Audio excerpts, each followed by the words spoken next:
Nerd Reactor, roll out. What's up, everybody? John here, and it's time to talk about Fast X. This is the latest in the Fast and the Furious, the Fast Saga, and you have Vin Diesel, who's back as Dominic Toretto, and of course you have the returning cast of Tyrese, and you have Ludacris, you have John Cena, but the biggest thing here is the new enemy.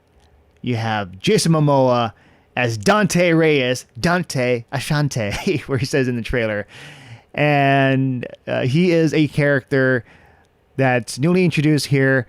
And so they added a new element in the story, like, oh, he was actually in the events of Fast 5 all along. You just didn't see him in the movie because he's hidden away somewhere. And so with Fast X, they recapture that in the prologue where they show what happened to Dante in the events of Fast 5. And he's the son of the drug lord Hernan Reyes, who was the main baddie in Fast 5. And so during the events of that and now, he's been planning his revenge. And it's like larger than life. There's going to be giant bombs, explosions, and what he wants to do is tear the family apart, Toretto's family, just because Toretto is all about family, because when you watch the Fast Saga, it's all about family. Well, Fast X, what are my thoughts on it? It's I had a reaction where I said it's a movie, things are happening, and it's crazy. It's not as crazy as Fast 9 because they sent Tyrese and Ludacris into space inside a car. So that one, I did not like Fast 9.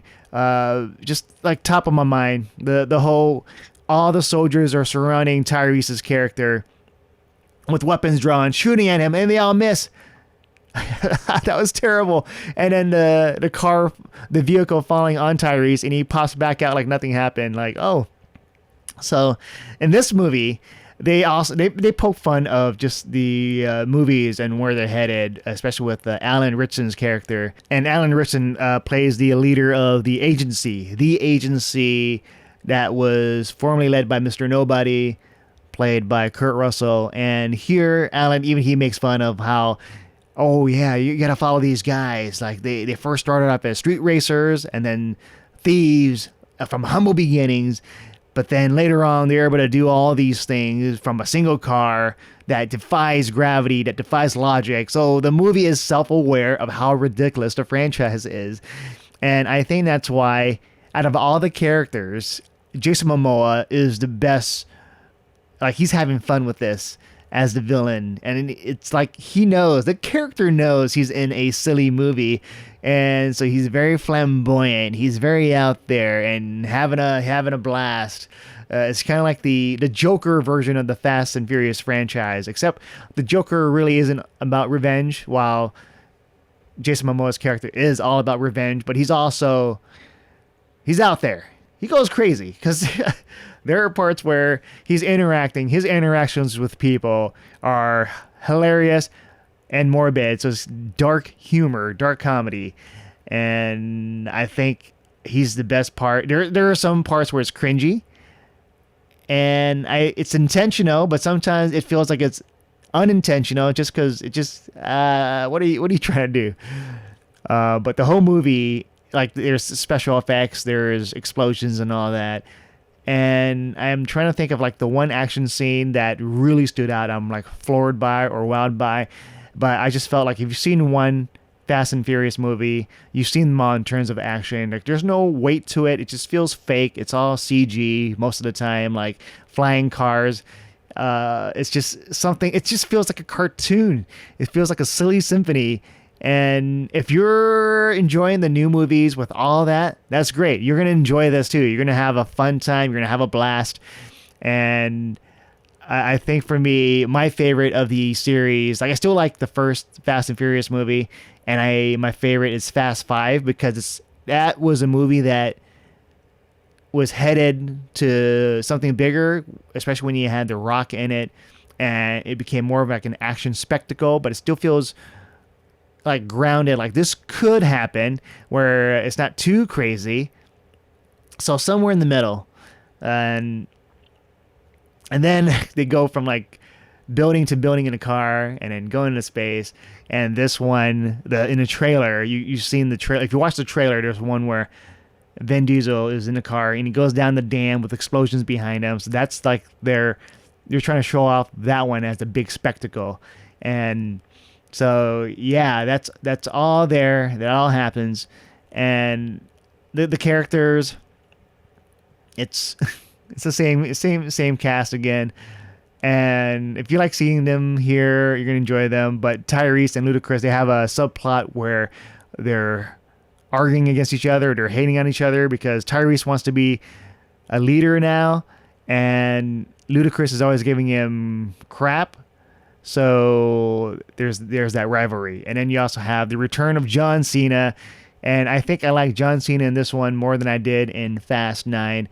Just as now he's being a good brother, because that's what happens when you hang out with Vin Diesel, with Dom, where he pulls you in, and turns you into part of the family.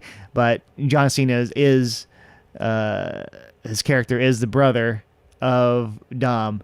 And so I enjoyed that. Jordana Brewster, she's in this. She gets some time to shine. And pretty much every character, from the very first, they're just street racers and thieves. And now all of a sudden, every person is a fighter. Everybody can fight and they can tackle on the military and all of that. And it's the Fast series now. It's like you've gone to the point of no return. And then Sung Kang as Han. He's back and he confronts Jason Statham. And so that's like another subplot. So all of this, we all know it's going to be like part one. There's going to be an next. So this is going to lead to somewhere. And so far it's just kind of setting things up. And then of course Charlize Theron, she's back as Cypher, one of the big bads of the Fast franchise. And this time she is scared of Jason Momoa's character of Dante. And like Cypher is supposed to be intimidating, this tough hacker, cyber terrorist, like, you don't want to mess with this person. And she's like, we got to be afraid. And so they tease on how she's afraid of Dante's character. And when you look at the flashback or the story when she tells it, you're like, really? So it just felt inconsistent. It's just like a big action spectacle, but nothing feels like there's any weight to it. And with the explosion after explosion, or cars jumping, getting hooked and swinging around, it just feels like a video game, or it feels like a cartoon. And I really don't care. Like, I want to care, but because of the Fast franchise, of them bringing characters back from the dead, because Han died and now he's back. And, you have Letty, who died, and she's back. So when they try to tease things about like Dom and how the family's going to be torn apart, I'm like, is it though?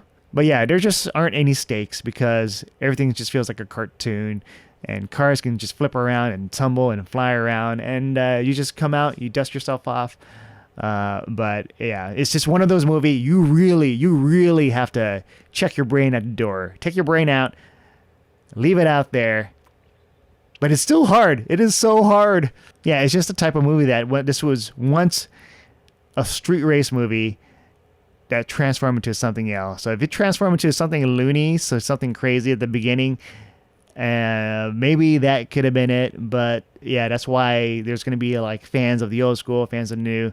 Yeah, I want to go back to the action. Like, the action felt so generic to the point where I fell asleep during the third act.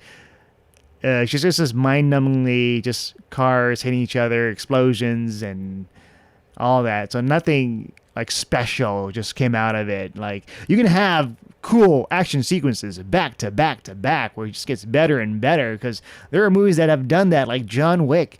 And I think with that one, like, it's more the importance of just showing it, making it feel real.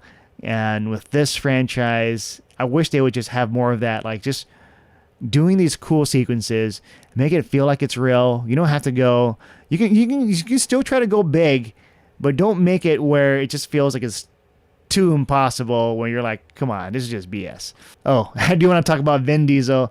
Vin Diesel in this movie, definitely overacting, and It's just every time he has that scene where he's by himself, looking at the camera, and it just looks like he's carrying 2 jugs of milk, just like this. And I think if they just did it for like maybe 1 second or 2, it would have been fine. But this movie has a lot of those moments, and they extend that, so it just feels like, come on, Vin, what are you doing? And it's very cheesy. The movie is just cheese. So yeah, in conclusion, Fast X, it's just a giant cartoon, very cheesy, and at least it does know that it's a silly movie, it's a silly franchise, and it takes itself, like, it's self-aware of that. So I appreciate that, but action sequences wise, very generic. Those are my thoughts for Fast X when it comes out. Let me know what your thoughts are on the comments below. With that said, I'm John, and I'll see you guys next time.